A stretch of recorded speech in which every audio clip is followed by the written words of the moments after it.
jika semuanya hadir dan tidak ada yang tidak masuk, maka Ibu akan memulai pelajaran di pagi hari ini, yaitu pada mata pelajaran ekonomi. Sebelum kita memulai pelajaran, sebaiknya kita kondisikan kelas dengan baik. Jangan ada yang ramai, jangan ada yang membuat gaduh. Fokus saja ke Ibu, kita belajar agak lebih santai saja, tetapi kita masih tetap fokus. Nah, sebelum pembelajaran kita mulai, Ibu akan memberitahu media apa saja yang akan Ibu gunakan dalam proses pembelajaran di pertemuan hari ini dan untuk pertemuan selanjutnya. Nah, Ibu akan menggunakan media PowerPoint dan juga media bergambar dalam proses pembelajaran kita. Dan tidak lupa juga Ibu juga memakai buku paket ekonomi kelas 10 dan juga memakai buku panduan yang lain. Dan mengenai tugas dan tata cara penilaian, yang pertama Ibu akan memberikan penilaian itu berdasarkan tingkat kehadiran, di mana kehadiran itu sangat penting. Jika kalian tidak pernah masuk akan mempengaruhi penilaian mata pelajaran ekonomi. Yang kedua, tugas harus selalu dikerjakan. Jika kalian sering tidak mengerjakan tugas, maka akan mengurangi penilaian kalian juga. Yang ketiga yaitu UTS dan UAS. Nah, Ibu akan ambil penilaian kalian dari UTS dan UAS. Yang selanjutnya yaitu mungkin nanti ada diskusi kelompok dan presentasi ke depan, itu akan mempengaruhi juga. Dan yang terakhir yaitu sikap kalian di sekolah itu bagaimana, sangat mempengaruhi tentang penilaian pada mata pelajaran Ibu. Nah, untuk selanjutnya yaitu Oke, baik anak-anak, apakah kalian masih mengingat tentang materi yang kita pelajari di minggu yang kemarin? Masih, Bu. Ya, Eli, apa lagi? Perilaku konsumen. Oke, kita pada pertemuan yang kemarin telah mempelajari tentang perilaku konsumen. Nah, untuk di bab yang saat ini, yang akan kita pelajari pada saat ini, kira-kira apa? Apakah kalian sudah pernah membaca pada malam hari? Belum, Bu. Oke, kalau belum ada yang membaca tentang materi apa yang akan dipelajari pada pagi hari ini, nah kalian pernah dengar nggak perusahaan perorangan, koperasi, badan usaha milik negara, badan usaha milik swasta? Kira-kira kita akan mempelajari tentang materi apa? Oh, bentuk-bentuk badan usaha.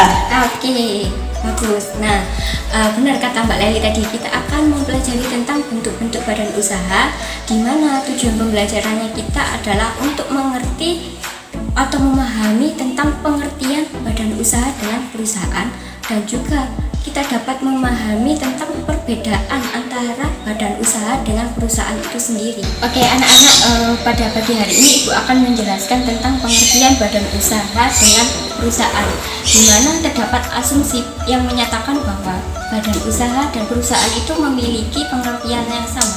Sebenarnya tidak. Nah, biar kalian tidak bingung, maka Ibu akan jelaskan apa sih pengertian badan usaha itu.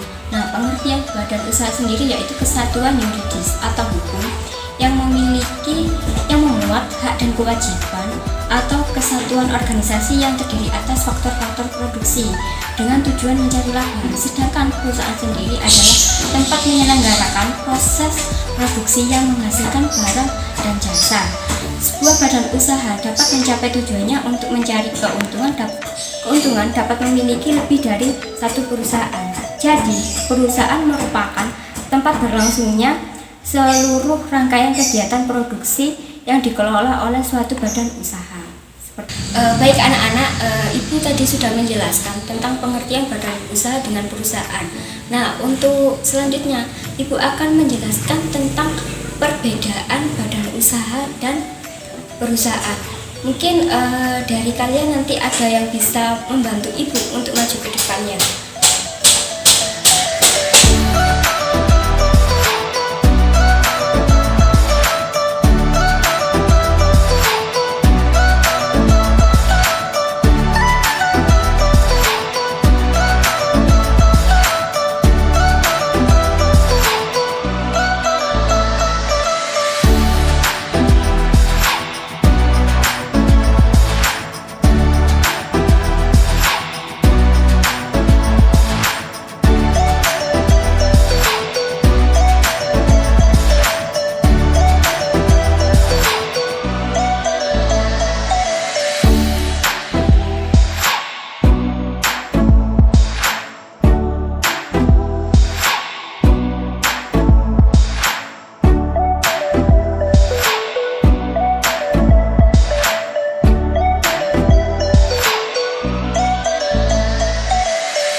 Baik anak-anak, terima kasih untuk Ananda Leli sudah membantu Ibu menjawab ke depan dan akan Ibu berikan nilai plus atau bonus untuk Ananda Leli. Ananda Leli absen berapa? 36. Oke, absen 36 ya. Nanti Ibu berikan nilai tambah. Oke, sudah dituliskan oleh Ananda Leli tentang perbedaan badan usaha dengan perusahaan, di mana badan usaha yaitu memiliki kesatuan yuridis atau kesatuan hukum, yaitu berbadan hukum.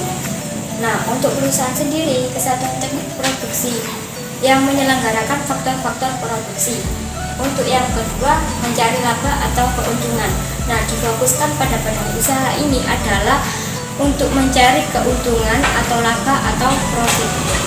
Jadi dia tidak memikirkan dia menghasilkan barang atau tidak, seperti itu. Yang penting dia itu mencari keuntungan atau profit.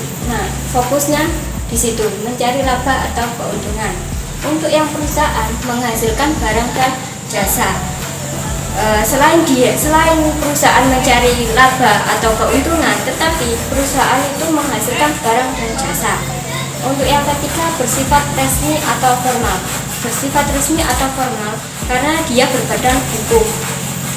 Untuk yang perusahaan tidak selalu bersifat resmi karena tidak memakai badan hukum. Seperti misalnya contoh toko itu tidak berbadan hukum. Jadi untuk perusahaan tidak selalu bersifat resmi. Nah, yang terakhir yaitu memenuhi syarat-syarat tertentu. Terdapat syarat-syarat tertentu untuk badan usaha itu bersifat berhukum, berlembaga hukum. Jadi untuk memenuhi syarat-syarat tertentu terdapat syarat-syarat yang harus dipenuhi untuk mengurus tentang ilegalnya badan usaha tersebut. Yang terakhir yaitu bersifat konkret atau nyata. Nah, perusahaan biasanya langsung bisa kita jumpai di lingkungan kita, seperti kayak toko, kayak pabrik-pabrik, seperti itu. Jadi pada intinya perbedaan badan usaha ini lebih mencari keuntungan tanpa dia menghasilkan barang atau jasa. Yang perusahaan intinya dia menghasilkan barang dan jasa, tetapi juga mencari keuntungan. Baik anak-anak, kita sudah mempelajari tentang pengertian badan usaha dan perusahaan dan juga perbedaan antara badan usaha dan perusahaan. Mungkin ada yang belum memahami atau ada pertanyaan mengenai materi ini? Tidak. Baik, jika tidak ada, maka Ibu akan simpulkan apa itu pengertian badan usaha. Badan usaha adalah kesatuan yuridis atau hukum yang memenuhi tentang kewajiban dan hak ekonomis yang hanya mencari keuntungan atau profit. Sedangkan perusahaan adalah penyedia atau penyelenggara faktor-faktor produksi dan menghasilkan barang dan jasa dan mencari laba dan keuntungan. Untuk perbedaan dari badan usaha dan perusahaan, badan usaha itu berbadan hukum. Untuk perusahaan hanya kesatuan produksi. Untuk yang selanjutnya yaitu badan usaha hanya berfokus mencari laba atau keuntungan, sedangkan untuk perusahaan adalah menghasilkan barang dan jasa dan juga mencari keuntungan. Baik, hanya itu yang dapat Ibu simpulkan pada akhir pembelajaran kita. Semoga apa yang kita pelajari di pagi hari ini dapat bermanfaat bagi kita semua, baik untuk Ibu dan juga untuk kalian. Jangan lupa belajar di rumah. Kalian buka-buka buku untuk materi selanjutnya, yaitu karakteristik badan-badan usaha. Jadi Ibu mohon kalian menyiapkan diri di rumah dengan membaca, maka nanti akan ada pertanyaan dari Ibu. Sekian pembelajaran di pagi hari ini. Ibu akhiri. Wassalamualaikum warahmatullahi wabarakatuh. Waalaikumsalam warahmatullahi wabarakatuh. See you next time.